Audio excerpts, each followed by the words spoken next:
तो good news today की team Dras के उस आखिरी मशकू गांव तक भी पहुंची जहां 1999 में पाकिस्तान के तत्कालीन सेना प्रमुख जनरल परवेज मुशर्रफ ने जंग से पहले विजिट किया था। पाकिस्तानी सेना घुसपैठियों ने भी इस गांव तक सेंध लगाई थी। आइए सुनते हैं हाजी रहमतुल्लाह की आंखों देखी तब की आप बीती। आर्मी चीफ जो पाकिस्तान के थे, यहाँ पर उनके हेलीकॉप्टर ने लैंड किया था। एक बुजुर्ग हाजी रहमतुल्लाह हमारे साथ हैं, उनसे हम जानने की कोशिश करेंगे कि करगिल युद्ध जब हुआ था उनको कैसे पता चला, क्या माहौल था, किस तरह उन्हें पता चला कि जंग हो रहा है, और उनकी आप बीती जो है वो समझने की कोशिश करेंगे। हाजी रहमतुल्लाह साहब, जब करगिल जंग हुआ 25 साल पहले, आपकी उम्र क्या थी तब उस वक्त, और क्या हुआ था यहाँ मशकू में? उस वक्त इस वक्त तो मेरी उम्र 73 साल की है। कितनी? 73 इस वक्त। अच्छा, तो आप खुद ये करो 48 साल के रहे होंगे आप। 48 साल के होंगे। अच्छा, हाँ। तो क्या हुआ था उस वक्त फिर? उस वक्त यहाँ बैठे हुए थे, हमें तो कोई जंग का मालूम ही नहीं था। द्रास में फेयरिंग हो गई, फिर होने के बाद तो वो द्रास के लोग भाग के मुश्कू में आ गए। मुश्कू यहाँ आ गए। अच्छा, क्योंकि उन्होंने मुझको में सेफ समझा, यहाँ बैठे। तो कुछ आने के बाद 4-5 घंटे में तो यहाँ भी फेयरिंग शुरू हो गई। मुश्कू में हमारे गांव में भी गोले भर से फेयरिंग का तो नहीं, गोले भर से। तो फिर वो लोग फिर वापस यहाँ से चले गए फिर द्रास के लोग। फिर उसके बाद हम लोग तो यहीं ठहरे। दूसरे दिन फिर गोले भर से तो आधा गांव यहाँ से भाग गया। हाँ, करगिल साइड, संकुल साइड को चले गए।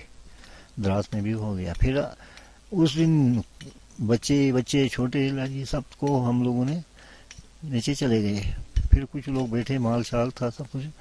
दूसरे दिन तीसरे दिन तो वो शुरू हो गया ज्यादा। फिर सब अपना माल मवेशी छोड़कर, घर बार छोड़ के तो सब गए यहाँ से द्रास। फिर द्रास से गवर्नमेंट ने गाड़ियों का इंतजाम किया, वहाँ से हम करगिल चले गए। आप कह रहे हैं कि ये जो गांव है आपका मशकू, मेरे पीछे जो गांव है हमारे पीछे, तो ये गांव आगे था तो फिर वहां से हटाया गया? वो गांव नहीं, वो तो 65 की लड़ाई में था। वो 1-2 चूल्हे थे, वो आगे बटकोलन बोलते हैं उसको। वो उस वक्त 65 में थे, वो शिप होके यहाँ थे उस वक्त 65 से। 65 के बाद वो 2 घर थे, सिर्फ ज्यादा नहीं थे वहाँ। बहुत जो कड़ी भी हो गया, बहुत मकानों को नुकसान हो गया। माल हर घर में बेड़ू रखे थे, बेड़ू सब मर गए, कुछ नहीं रहा। फायरिंग से, बमबारी से फेयरिंग से कहाँ गए। गाय मर गए, घोड़े मर गए। इस तरह से नुकसान भी उस वक्त बहुत हो गया। घर कितने टूट गए थे आपके गांव में? घर 4-5 टूट गए थे। किसी की जान भी गई थी? सिविल जानी कोई नुकसान नहीं हो गया, क्योंकि आप भाग गए थे यहाँ से सब। भागने के बाद मकानों में गोले पड़ गए थे। मेरा ही खुद मकान में गोला पड़ गया था। 16 जुलाई को मैं आया था इधर देखने को।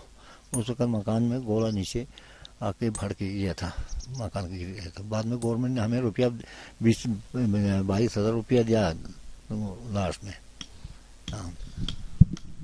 एक बात तो करगिल जंग को लेकर जो सबसे महत्वपूर्ण ये है कि ये जंग उस फौज ने लड़ा जो इस इलाके में कभी पहले था नहीं। आए वो यहाँ पर, अगर उन्हें साथ मिला और उस जंग में विजय की कोई राह मिली, उसमें पूरा सहयोग सेना के साथ साथ इस पूरे इलाके में रहने वाले आम लोगों का भी था। अशरफ वानी, मशकू गांव, द्रास।